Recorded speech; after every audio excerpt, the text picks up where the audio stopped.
Lydia shivered slightly, her fingers instinctively gripping tightly onto Teresa's hand, clinging to the last trace of warmth in the dense, impenetrable darkness.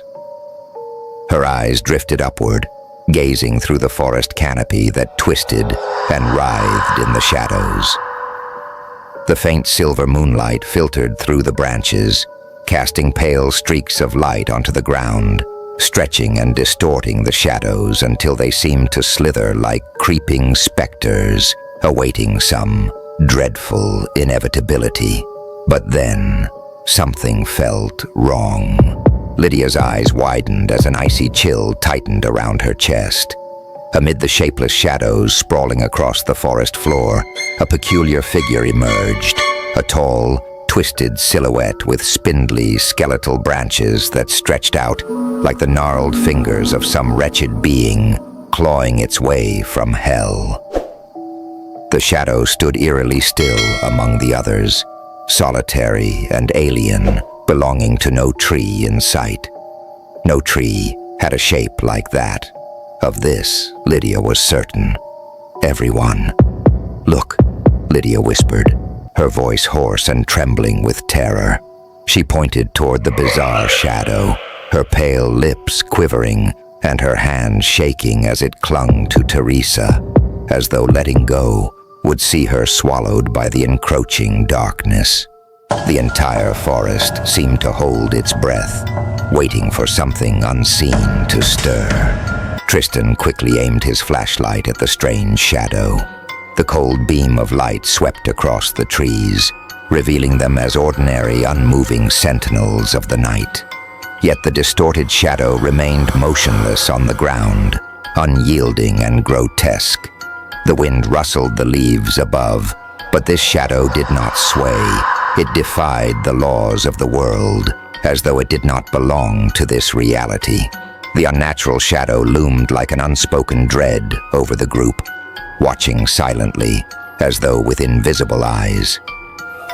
Its gnarled, skeletal branches seemed to stretch out in an eerie silence, caressing their skin like icy tendrils.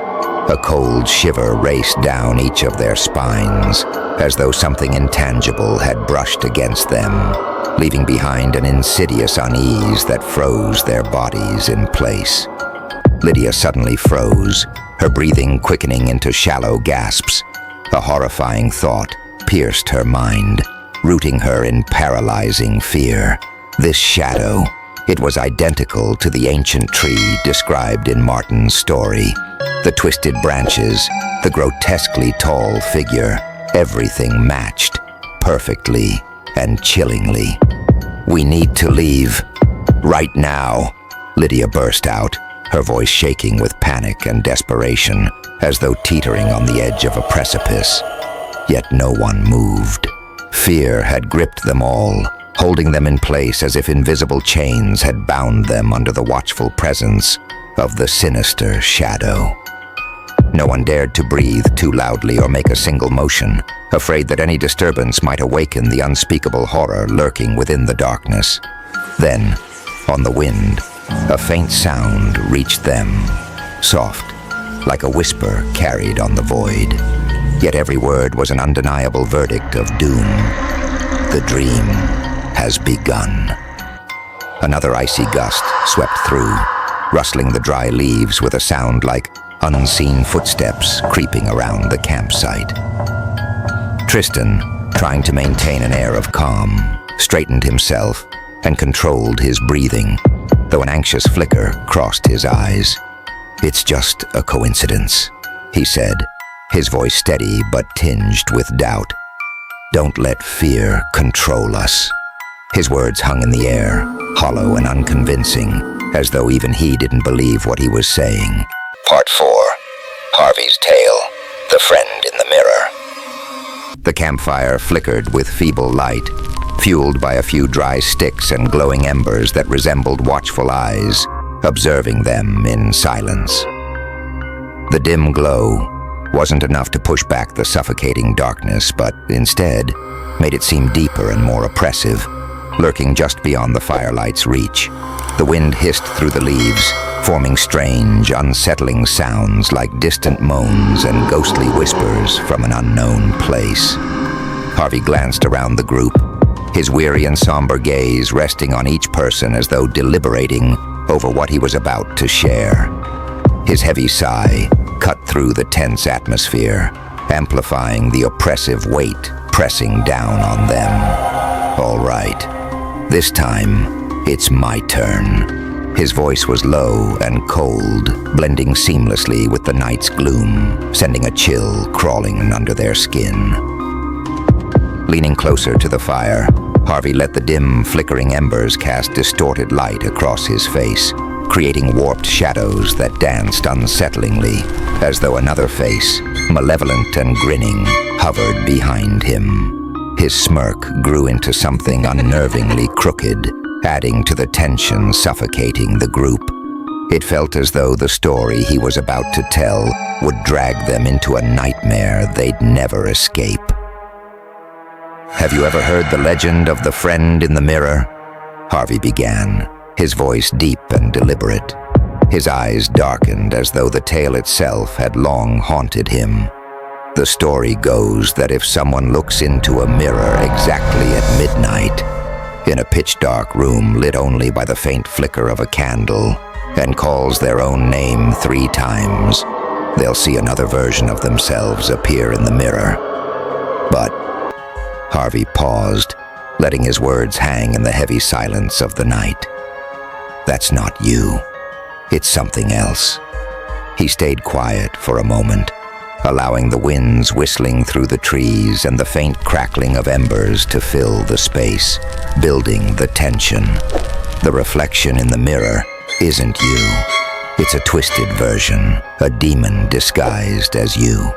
Its eyes are hollow, as deep as an abyss, and its smile, warped, grotesque, like it was hastily stitched onto its face. It'll stare at you, unblinking, as if waiting for the right moment to break free.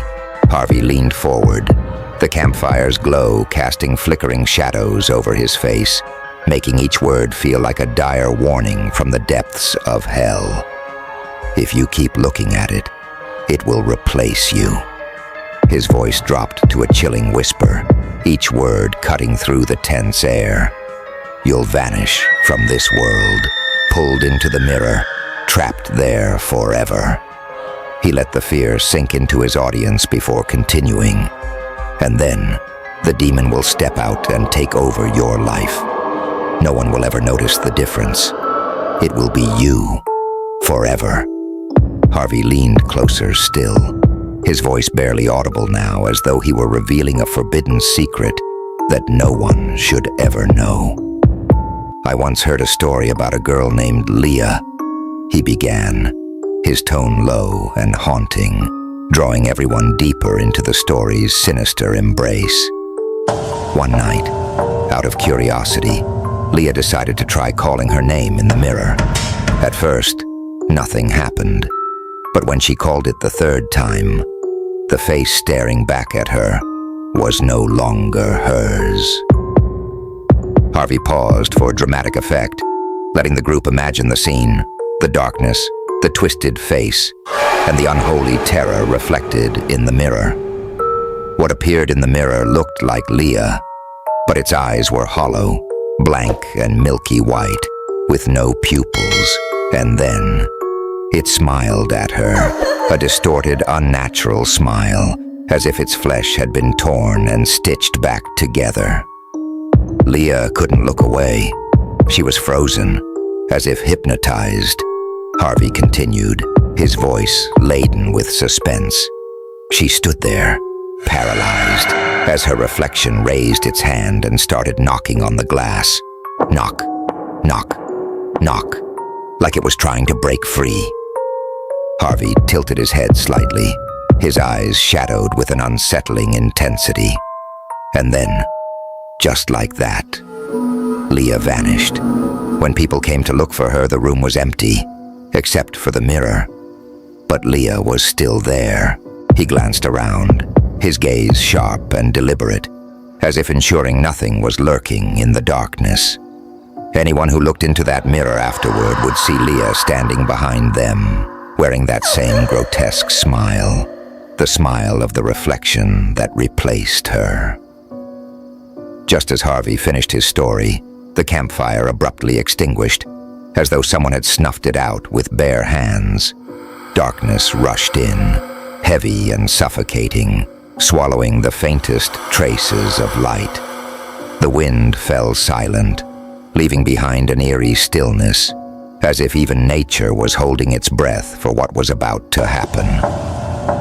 Tristan quickly flicked on his flashlight, but its pale beam offered no comfort. Instead, it made the surroundings appear even more distorted, casting grotesque shadows that twisted their friends' faces into something otherworldly. Lydia shivered, a coldness seeping into her bones. She gripped Teresa's arm tightly, seeking any shred of solace. I feel like someone is watching us," Lydia whispered, her voice trembling, each word fragile as if it might dissolve into the oppressive darkness. Her fear was palpable, her chest tightening with every beat of her racing heart. Everyone turned their heads, scanning the dense forest with unease. The flashlight's beam swept over silent tree trunks, the darkness clinging to them like a black tar, impenetrable and consuming. There was no one there, at least, no one they could see. But the suffocating sensation of being watched lingered, unmistakable and heavy, like unseen eyes boring into them from just beyond the veil of night. Suddenly, a faint beep, beep, shattered the suffocating silence. Teresa fumbled in her pocket, pulling out her phone. The screen's pale blue glow illuminated her face, casting an eerie light that only amplified the unease surrounding them.